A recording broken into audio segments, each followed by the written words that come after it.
Hello students, I am Sapan Singh, a physics teacher, and today we will study about class 9 physics chapter 4 work and energy. And today's our topic is potential energy.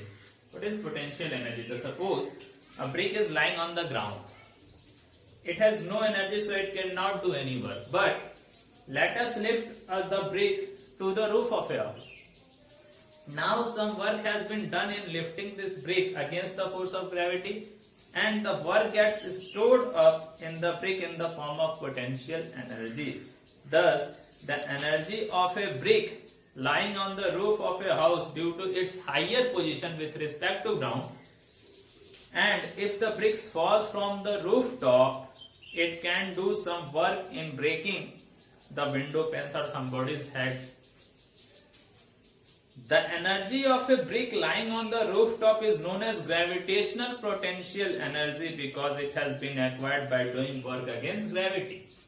Suppose that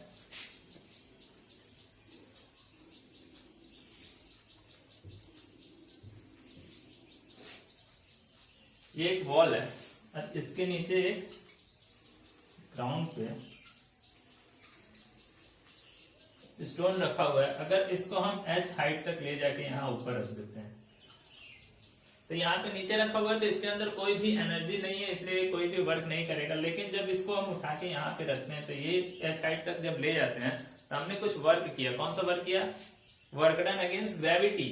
gravity के against work किया तो इसके अंदर फिर एक energy आ जाती है, उस एनर्जी को कहते हैं पोटेंशियल एनर्जी.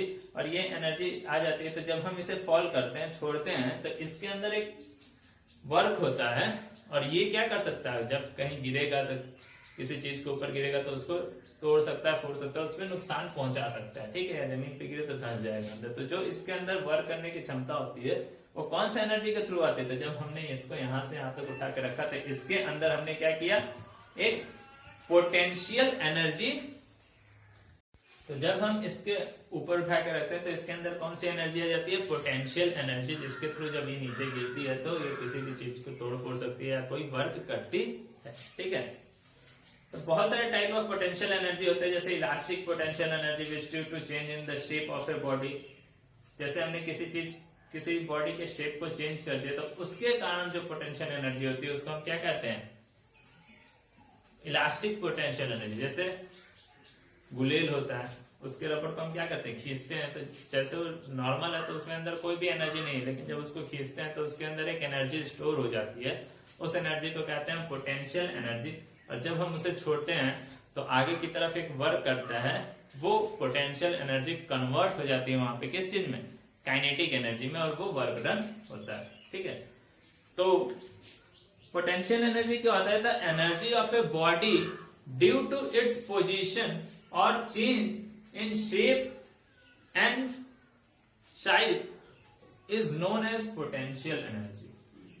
मतलब the energy of a body due to its position or change in shape is called potential energy. किसी भी बॉडी के अंदर अगर उसकी पोजीशन के कारण अगर कोई एनर्जी है उसके अंदर, या उसके शेप में होने वाले चेंजेस से उसके अंदर अगर कोई एनर्जी स्टोर हो रही है तो वे एनर्जी को हम क्या कहते हैं? पोटेंशियल एनर्जी कहते हैं. जैसे यहाँ पे हमने क्या किया, इसके यहाँ से उठा के यहाँ रख दिया, मतलब इसके पोजीशन के कारण इसमें क्या होगी? एक एनर्जी स्टोर होगी, तो उस एनर्जी को हमने क्या कहेंगे? Potential energy. उसी तरीके से किसी शेप के कारण गुलेल हमने खींचा तो उसके शेप को चेंज किया, और चेंज इन शेप के कारण अगर कोई एनर्जी उसके अंदर आती है तो उसको भी हम पोटेंशियल एनर्जी कहेंगे. The energy of a body due to its position above the ground is called gravitational potential energy. जो भी बॉडी के अंदर उस ग्राउंड से ऊपर रखने पे जो एनर्जी आती है उसको हम कहते हैं ग्रेविटेशनल पोटेंशियल एनर्जी. और the energy of a body due to change in shape and size is called elastic potential energy.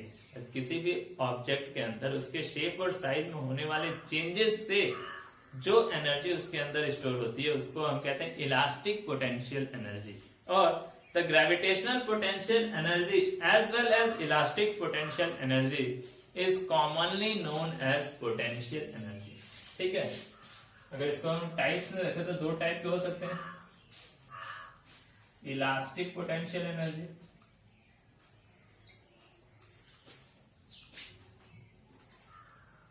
और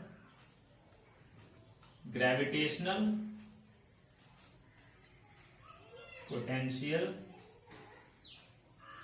एनर्जी, ठीक है। और इन दोनों को commonly known as potential energy. अगर उसके शेप और साइज के कारण जो एनर्जी रिलीज होती है उसको कहते हैं इलास्टिक पोटेंशियल एनर्जी। और किसी ऑब्जेक्ट को हम उस कुछ हाइट पे लेके जाएं तो वर्क डन अगेंस्ट ग्रेविटी होता है, इसलिए उसके अंदर जो एनर्जी स्टोर होती है उसको हम कहते हैं ग्रेविटेशनल पोटेंशियल एनर्जी। और इन दोनों को कॉमनली क्या कहते हैं? पोटेंशियल एनर्जी कहते हैं,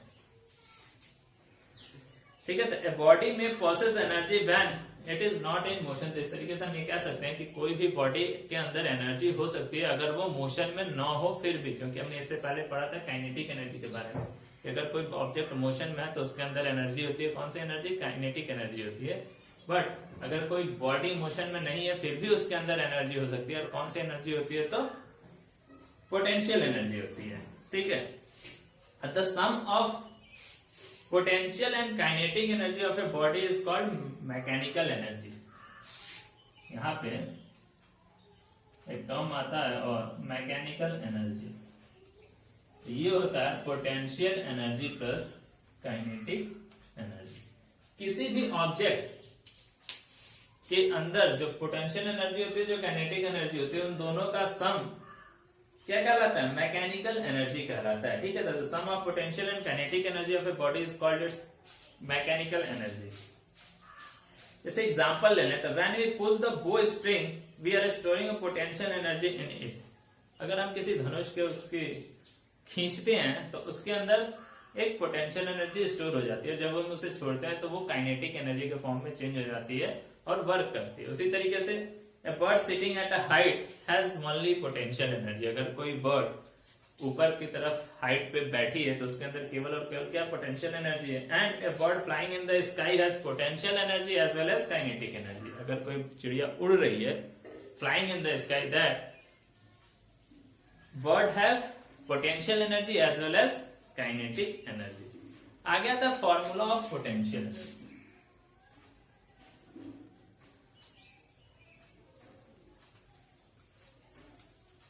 formula of potential energy. Potential energy का फॉर्मूला क्या होता है? तो the potential energy of a body is due to its higher position above the earth and it is equal to the work done on the body against gravity in moving for the body that position. हमने यहाँ पे इसी को लेकर चले, अगर तो एक बॉडी है जिसका मास क्या है, मान लेंगे m है, तो ये फोर्स लगा रहा है डाउनवर्ड डायरेक्शन में। कितना लगा रहा है? mg डाउनवर्ड डायरेक्शन में अपने वेट के बराबर। अगर हम इस ऑब्जेक्ट को यहां से यहां लेके गए, यहां पे भी mg क्या लगेगा? नीचे लगेगा। यहां से यहां लेके गए h हाइट तक, तो यहाँ पे क्या हुआ? वर्क डन हुआ, वर्क डन अगेंस्ट ग्रेविटी। तो इसको ग्राउंड सरफेस से इतने हाइट तक पहुंचाने में वर्क डन अगेंस्ट ग्रेविटी, जितना हमें वर्क डन करना पड़ेगा उतना ही उसके अंदर पोटेंशियल एनर्जी भी होगा, ठीक है। यही होता है क्या? Potential energy. तो the potential energy of a body due to its higher position above the earth and it is equal to the work done on the body against gravity in moving the body to that position.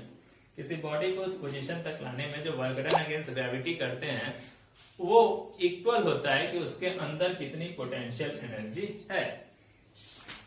तो यहां से suppose कर लेंगे कि एक body है मास m की, ठीक है।